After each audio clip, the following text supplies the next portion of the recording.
Thanks for joining me again. I released my recommended capital improvements program budget this week. It covers 6 years and follows up on historic investments in education, climate change, transportation, public safety, and affordable housing. The proposal includes $6.6 billion in spending, an increase of 11%. This is needed because we continue to see a growing demand for county services and have an obligation to improve our schools through major projects.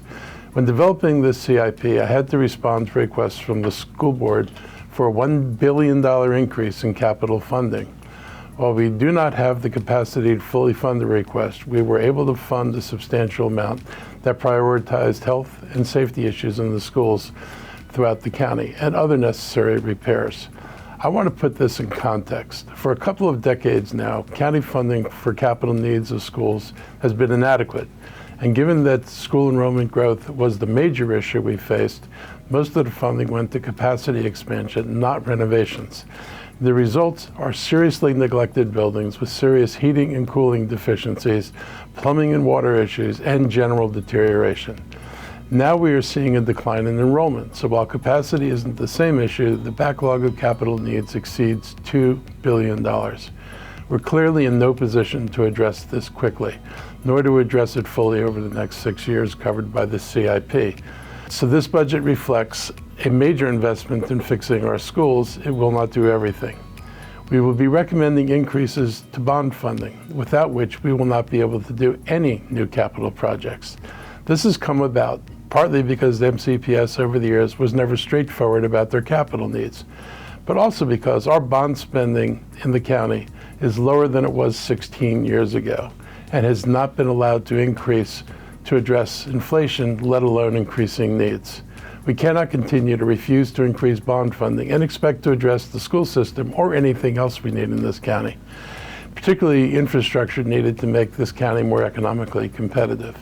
I've been unsuccessful in getting the council to address this, though this year they did raise the bond caps to $300 million, the same as we were spent in 2009. It is simply not enough, and it defies common sense unless one believes it's realistic to think that the same dollars you spent in 2009 could build the same things in 2026. It's just not true. In the area of infrastructure needed to advance economic development, this recommended budget also includes $265 million to advance 3 of our BRT lines. These routes link neighborhoods to job centers throughout the county. Again, our investments compared to the investments made across the river in Northern Virginia for transportation are strictly minor league. We won't grow if we continue to ignore our transportation shortcomings, but we're not going to be able to address them until we get serious about raising money, and not necessarily money from residents, in order to fund the projects we need to build. Virginia doesn't do this by raising taxes on residents. They do it through higher taxes on commercial property, much higher taxes on commercial property than they are in Montgomery County. County roads and bridges and sidewalk improvements are also funded across the community. We're also investing in electrical and hydrogen fuel cell alternatives to replace all our gas-powered buses. Affordable housing remains one of my top priorities, and this plan invests more than $160 million over the next 6 years in preserving, protecting, and producing affordable housing. In the last 2 years alone, we've worked with our partners to add over 4,500 affordable housing units to the market.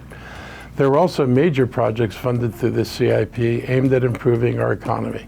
My administration worked aggressively to create the University of Maryland Institute for Health Computing, along with our partners at the University of Maryland at College Park, the University of Maryland Baltimore, and the University of Maryland Medical System. This innovative research facility will transform life sciences research, leading to life-saving advancements in medicine and healthcare across the globe. The Institute has grown from a concept to over 130 employees.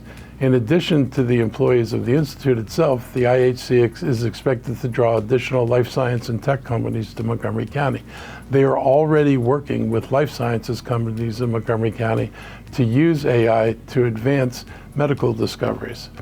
This capital budget invests $50 million in county funding to support a new IHC anchor building to be the signature building on top of the North Bethesda Metro, and to match an anticipated $100 million capital commitment from the University System of Maryland and the state.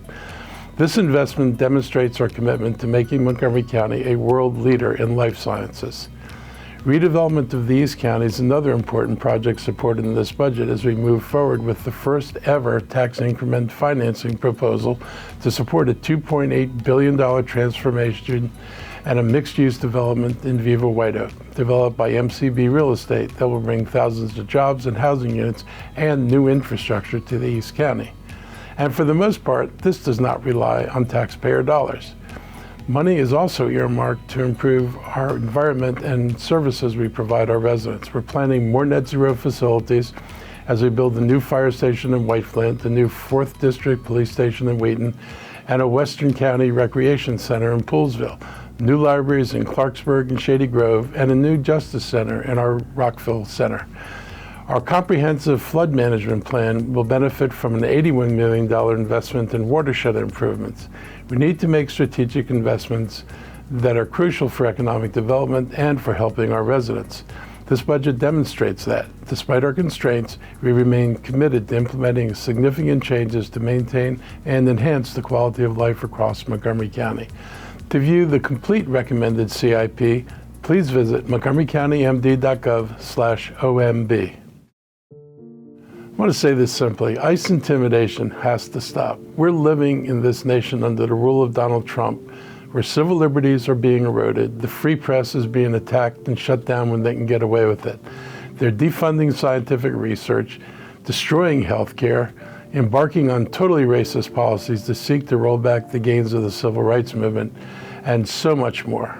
Whether it's about science, climate, regulations, the federal workforce, DEI, or immigrants, we are being led by a man who's a fascist, a racist, an authoritarian, and most concerningly, a nihilist. Regardless of political affiliation, presidents have historically provided solace and comfort during times of tragedy and turmoil. However, this president and his supporters seem to want to exacerbate tensions instead. A glaring example is the administration's response to the recent murder of Renee Good in Minneapolis. The administration labeled Ms. Good sitting in her car, not doing anything violent, as a criminal and a domestic terrorist, which is quite ironic given that they pardoned hundreds of January 6 insurrectionists who attacked law enforcement, killed people in 2021, and they did it with the support of the president. But what is most frightening is the lack of unified response to the shooting and the total lies told by Trump. I watched the video, and I'm sure many of you did. At no point did the victim run over the ICE agent, yet Donald Trump, to justify the murder, has said publicly that she ran over the ICE agent. Any fool can see that the agent was not run over, wasn't even hit, as the driver attempted to turn to the side away from the agent and drive away when she was shot. It's one thing to be mad about the demonstration, quite another thing, and quite an evil thing, to say that Renee Good ran over the ICE agent and deserved it. If you haven't seen the video, you should. If you don't know who to believe, go watch the video. If you saw it and think you watched the ICE agent get run over, I have a couple of suggestions. Get your eyes examined or stop hallucinating. The idea that the president can lie with impunity about something that is visibly false, that anyone can see, and that so many people, regardless of party, can't bring themselves to say that this is a bridge too far, is a sad commentary on the state of our society. And if the president thinks that in Iran killing protesters is an unacceptable evil, then he needs to acknowledge that it's an evil when it happens in America. Rather than easing tensions in Minnesota, they deployed thousands more ICE agents. This is certainly going to help, seemingly encouraging them to confront protesters and instill fear in immigrant communities. They've gone as far as suggesting that police officers have immunity when they kill someone, whether or not it's justified. This issue is likely to get worse as Trump expands his ICE army with poorly trained and unfit individuals. On Monday, I joined the hundreds of people in downtown Silver Spring to show our outrage at her death. The rallying cry is being repeated nationwide, ICE out for good. Although Minneapolis is over 1,000 miles away, similar federal actions are taking place in Montgomery County and throughout the region. And when ICE is fully staffed up in this region, we're going to begin to see the things that we're seeing in Minneapolis and Chicago and Los Angeles. While we have an executive order clarifying that we do not cooperate with ICE, the Trust Act makes it law to ensure that future leaders can't change this practice.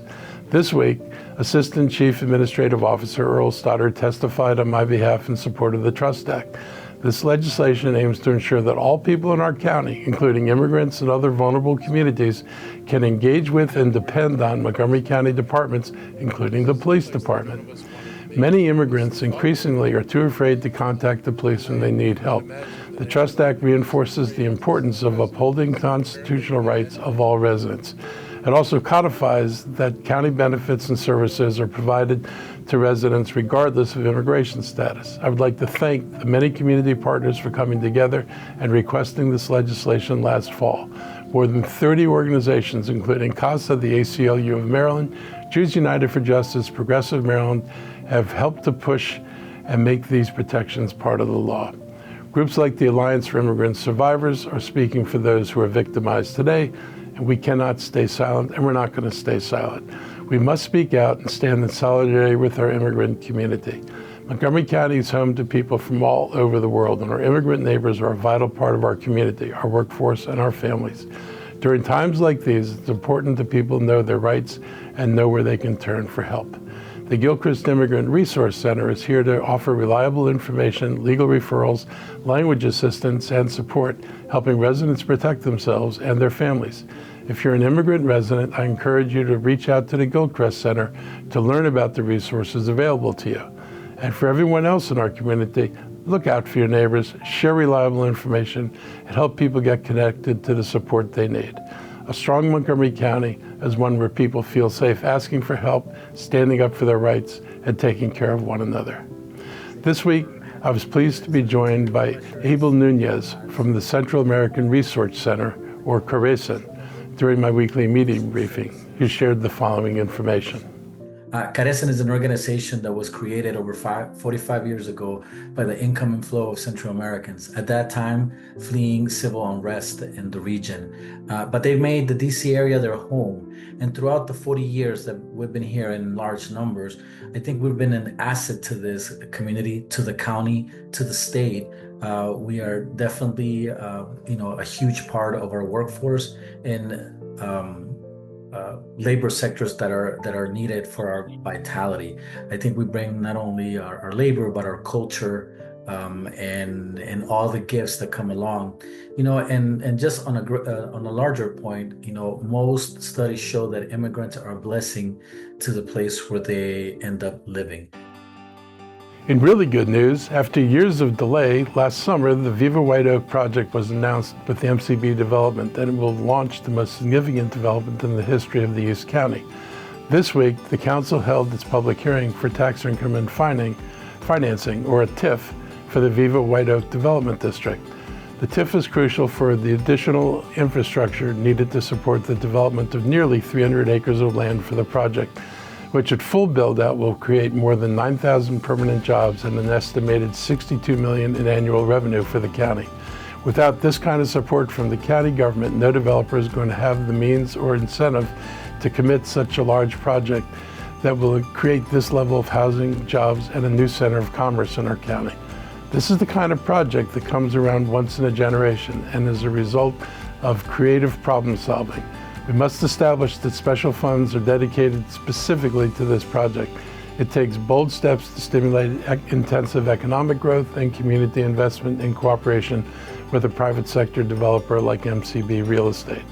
I will continue to champion this project and hope to see it advance quickly for approval.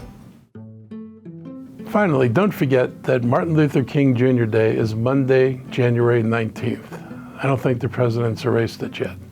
I hope you join me at Strathmore on Sunday afternoon for our annual birthday tribute. That concert is free and begins at 4 p.m. Our volunteer fair will be held on Monday the 19th at the Silver Spring Civic Building at Veterans Plaza this year, starting at 9:30 a.m. You can learn more by visiting montgomerycountymd.gov and clicking on the MLK Day of Service banner.